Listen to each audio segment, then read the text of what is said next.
By now, you've probably heard of Dr. Frankenstein and his infamous creation. The well-intentioned scientist, driven by ambition, stitches together something extraordinary, only for it to spiral out of control. His monster, though powerful, is unpredictable, misunderstood, and at times downright terrifying. And if there's one motorcycle manufacturer that embodies this mad scientist energy, it's Suzuki. You see, Suzuki has a history of producing motorcycles that are outright deadly. In almost every top 10 most dangerous motorcycles list floating around, you'll find multiple Suzuki models. Sure, every manufacturer has had their missteps, but Suzuki seems to have an uncanny talent for building bikes that scare the life out of riders and send insurance companies into panic. This isn't a recent thing either. Back in the early years, Suzuki had a habit of producing machines that were sketchy at best and outright lethal at worst. They earned nicknames like Widowmaker, Water Buffalo, the Hustler, and the Ugly Duck. And let's just say, those names weren't given out of affection. And sometimes it feels like Suzuki's design team is made up of Napoleon Dynamite and a group of kindergartners armed with crayons. Now, before I get into things any further, if you've enjoyed this video so far, could you take a second to like this video and subscribe to the channel? Over 98% of viewers watch these videos without subscribing, but it's a huge help to me in growing my channel. So today we're going to take a ride down Suzuki's dark alley and explore the most dangerous motorcycles they've ever built. From flawed designs to cost-cutting nightmares, this is a story of ambition, recklessness, and a whole lot of what were they thinking? Alright, let's dive into another legendary misstep of Suzuki's history. I'm talking about the TL1000S and TL1000R, produced between 1998 and 2003. Suzuki had one mission: take on the dominant V-twin sports bike of the era without breaking the bank. And who was the reigning champion? A certain Italian machine that was fast, exotic, and well, expensive. Suzuki wanted to deliver that same thrill but with more tech, more power, and a friendlier price tag. On paper, the plan sounded solid. Suzuki had serious racing credentials, winning championships, dominating tracks, and proving they knew how to build a fast bike. But when it came to the TL1000, things went a little sideways. They aimed for an aggressive, short wheelbase chassis to make it sharp and nimble. Then reality kicked in. The V-twin engine they designed was too long to fit their own frame with a standard rear shock. Logical solution? Redesign the frame. Suzuki's solution? Redesign the shock instead. Enter the rotary damper, a quirky little piece of tech borrowed from Formula One. In theory, it saved space and offered a unique take on suspension. In practice, well, let's just say motorcycles and F1 cars don't exactly have the same handling dynamics. Rotary dampers are a bit tricky to explain, but think of it like a high-tech, fuel-injected version of a traditional shock absorber, only way less effective at doing its job. From the start, the design had some serious flaws. Many units failed to circulate enough oil through the damper, making suspension unpredictable and inconsistent. Worse yet, the system was prone to overheating, which rapidly degraded the oil's viscosity. The result, a bike with handling that could change unpredictably based on temperature. Imagine hopping on your bike for a ride, only to find that the rear suspension felt completely different from the last time. As if that wasn't bad enough, the frame itself wasn't particularly sturdy, and the rotary damper arm was notorious for cracking or outright breaking. Aftermarket fixes did pop up, but even those weren't enough to compensate for the bike's fundamentally flawed chassis. Then, just to add another layer of chaos, the engine pumped out a brutal 80 foot-pounds of torque, 14 more than its Italian rival of the era. By today's standards, that might not sound outrageous, but back in the late 90s and early 2000s, before electronic rider aids existed, that kind of raw power was a handful. Managing it was entirely up to the rider's right wrist, which, let's say, didn't always end well. The combination of a twitchy chassis, unpredictable suspension, and a torque-heavy engine led to an alarming number of accidents. In fact, the bike developed such a reputation that insurers weren't exactly eager to cover it. What was meant to be a high-performance game-changer ended up becoming one of the most infamous handling nightmares in motorcycle history. What makes the TL1000 saga even wilder is that Suzuki had already dabbled in this same brand of engineering chaos a decade earlier with the 1986 to 1989 GSXR 1100. Yep, history has a funny way of repeating itself. Back then, Suzuki was on a roll with the GSXR 750, which had the perfect blend of speed, handling, and a rock-solid chassis. It was the go-to weapon for up-and-coming racers. So naturally, Suzuki thought, why not crank everything up to 11? More power, more speed, more everything. And so the GSXR 1100 was born, a brute force superbike that packed an absolute punch. The problem? Suzuki built a monster without giving it a cage strong enough to hold it. The frame just wasn't up to the task. Under hard braking, the entire bike would shake violently, making steering an adventure nobody signed up for. Now, rather than going back to the drawing board and designing a frame that could actually handle the power, Suzuki took the quick and dirty approach: reinforcement. They stiffened up the frame, but in doing so, they went too far the opposite direction. The bike lost its compliance, making it feel harsh and unpredictable. But Suzuki, being Suzuki at the time, just kept rolling them out year after year. By 1989, things had gotten so out of hand that Suzuki had no choice but to attempt a proper fix. The result was the Slingshot 1100, a redesigned version with a new frame. But despite their best efforts, the handling gremlins never fully disappeared. The bike's reputation took a major hit when it was outright banned from the Isle of Man TT after a devastating crash that claimed the life of Suzuki racer Phil McClure and another serious crash involving Jamie Whitham. If the Isle of Man tells you your bike is too dangerous, that's when you know you've seriously overdone it. Fortunately, Suzuki finally learned their lesson. They scrapped the GSXR 1100 altogether and, in 2001, introduced the GSXR 1000. That bike, and the ones that followed, would go on to become some of the most legendary and dominant sports bikes ever built, still revered and sought after to this day. By the late 2000s, the street fighter scene was booming. Every major manufacturer was stripping down their race bikes, tweaking the ergonomics, and turning them into agile, rowdy machines perfect for urban chaos and canyon carving. It was an all-out horsepower arms race, much like today's adventure bike craze. Ducati unleashed the Street Fighter, Triumph had the Speed Triple, KTM rolled out the Super Duke 990, Aprilia had the Tuono, Kawasaki built the Z1000, Honda introduced the CBR 1000R, and Yamaha brought in the FZ1. And then there was Suzuki. Instead of crafting a razor-sharp, lightweight street fighter, they gave us the B-King, a motorcycle that looked like it belonged in a sci-fi movie and rode like a muscle car cruiser on a carb overload. Instead of refining one of their existing sport bike platforms, they took the monstrous Hayabusa engine and stuffed it into a hulking chassis that could double as a small battleship, as if someone in the design room said, "Let's build the biggest, baddest naked bike ever," and then forgot to check if that was what anyone actually wanted. Now, to be fair, the B-King wasn't bad, it was just confused. Yes, it had power, an absurd amount of it, but the chassis and geometry never quite matched the engine's brute force. It was fast, but it didn't feel natural. It was like the bike wanted to take you for a ride, not the other way around. Meanwhile, every other manufacturer was focused on aggressive, flickable, high-performance naked bikes, while Suzuki went in a completely different direction. And that's what's so baffling. Suzuki had all the ingredients to build an absolute street fighter weapon. They could have stripped down the GSXR 750 or even the 1000 and made a proper hooligan machine, but instead they gave us this oversized, overpowered enigma. And while it may have found a small cult following, it remains one of the most perplexing decisions Suzuki ever made.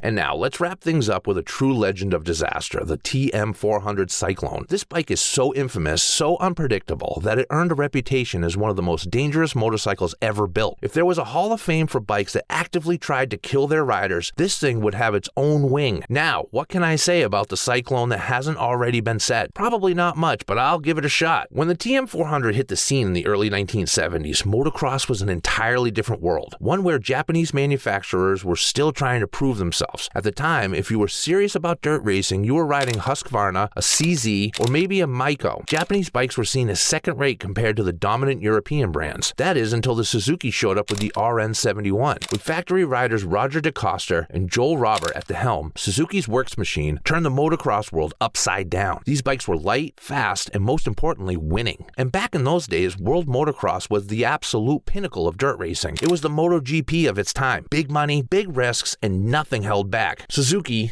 ever the marketing mastermind, saw the opportunity to capitalize on the RN71's success and the buzz it created. They thought, why not make a factory works bike that anyone could just waltz into a showroom and buy? Imagine it, an off-the-shelf bike so tricked out it could turn their average rider into a local hero overnight, able to go head-to-head with Roger DeCoster. So, they created the TM400 Cyclone, and at first glance, it seemed like the ultimate motocross machine. But, as you've probably guessed by now, Suzuki had a knack for putting monster engines into spaghetti-thin frames, mixing in a dash of sketchy components, and shaking it all together with some untested technology. The TM400 was a far cry from a true works bike. In fact, it tipped the scales at a hefty 70 pounds or 32 kilograms more than the RN71, most of which was extra weight in the frame. While the works bike used a lightweight chromoly steel, Suzuki opted for the cheapest, heaviest steel they could find for the TM400, and that right there was the first problem. Not only did it add unnecessary weight, but the flex characteristics of the frame were drastically different from the works works bike, which threw off the suspension and every other component. It was like trying to build a fighter jet out of plywood. The engine, it had raw power, no doubt, but it was as inconsistent as a toddler with a sugar rush. At the time, the bike featured what they called a PEI ignition system, which was supposed to be cutting edge, like the ECUs we have today. Only problem, it was completely unproven. This led to the TM400 misfiring regularly, and the engine's vicious power delivery was like playing roulette. One moment, it'd kick in at 2,500 RPM, then 3,500, maybe 5,000, or if you were really unlucky, not at all. No matter how skilled you were, if you couldn't predict when the bike would launch into the stratosphere, riding it became an exercise in frustration. Every time you twisted the throttle, you'd either get a rocket or a moped, neither of which were ideal for serious motocross. The wrong amount of power at the wrong time? Yeah, that's a recipe for disaster. The worst thing any motorcycle can be is inconsistent. Any racer worth their salt will tell you, give me a bike that's either consistently great or consistently terrible, but just make it predictable. Because with consistency comes expectation, and from there, the rider can adjust. But with the TM400 Cyclone, there was no such thing as consistency. Its power delivery was more like a light switch, on and off with no warning. This made it a nightmare for even the best riders to handle. And to make matters worse, the TM400 had a compression ratio so high you had to give it some serious muscle to kick it over. The kickback was so intense that it injured some riders before they even got the bike moving. That's right, you didn't need to even take it out for a ride to get hurt. Just trying to start the thing was a potential trip to the hospital. This is what cemented the Suzuki TM400 Cyclone's place in history, but for all the wrong reasons. It had an engine with unusable power, a firing order that made it unpredictable, excessive weight, and a frame that could barely keep it all together. I guarantee that if you spent time riding that bike, you were going to get hurt. And today you won't find a single owner of one who ever said, I never had a problem, never crashed, never got hurt. If you owned it long enough, you definitely ended up with a few bruises, if not worse. If there's any silver lining to the disaster that was the TM Cyclone 400, it's that Suzuki learned from their mistakes and came back stronger. They replaced the TM with the RM370, a bike that would go on to become one of the greatest motocross machines ever built. Talk about redemption. But fast forward to today. Has Suzuki really learned from their past blunders? The answer is both yes and no. These days, buying a Suzuki isn't the worst decision you could make. In fact, they're solid, dependable bikes at reasonable prices. But there's still a bit of mystery lurking in their closet. For one, they've dropped the ball on updating their popular DR and DRZ models for the past 2 decades. Every year, it's just new graphics and a price hike. Sure, I get it. Emission standards are stricter now, and updating these bikes would require some work to meet those standards. But there's still plenty they could do. They just choose not to. Their once prized race-winning legacy now feels like an afterthought. Just back in 2023, for example, Ken Roskin took Suzuki's RMZ 450, a bike that's essentially 5 years old at this point, and won the Indianapolis Supercross. That's Suzuki's first Supercross win in years, and it came on a bike that's long overdue for an update. It's great for Suzuki, sure, but also a little telling, don't you think? You'd think that after a moment like this, Suzuki would reignite its passion for racing and emerge as a major player once again, or at least showcase the win. Now, Suzuki isn't just a motorcycle company. It's part of a much larger operation. But honestly, the vibe today is a bit different from what we used to love about them. In the past, they've always risen to the challenge, reinvented themselves, and stayed ahead of the curve. And honestly, I'd love nothing more than to see them hit that high note again. Some might think I'm being a bit tough on them, but trust me, it's not just criticism. It's more of a hopeful nudge. I've owned 11 different Suzuki bikes, dirt bikes, street bikes, and a handful of Gixxers. I've always had a soft spot for the brand. I'm sure I'm not alone in that feeling. If you've been around long enough, you probably get where I'm coming from. Year after year, I keep hoping they'll release something like the GSXR 750 or 1000, something iconic that would send them back into the race for dominance. But every year, I feel like I'm flipping through an outdated catalog, and that, my friends, is sad. So,